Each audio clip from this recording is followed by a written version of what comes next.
Welcome back to another technical deep dive here in the debug zone. Today we're tackling a big question and breaking it down with insights from other users.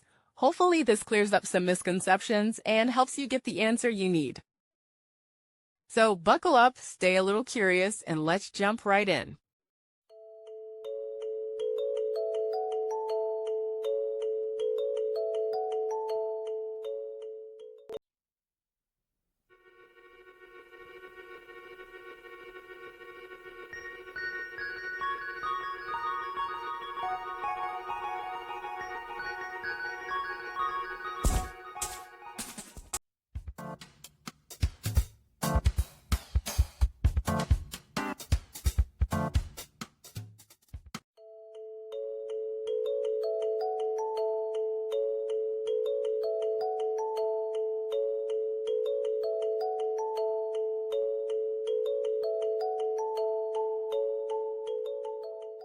And that's a wrap.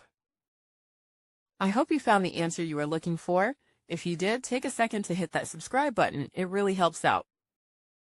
And let me know in the comments which solution worked best for you. See you next time in the debug zone.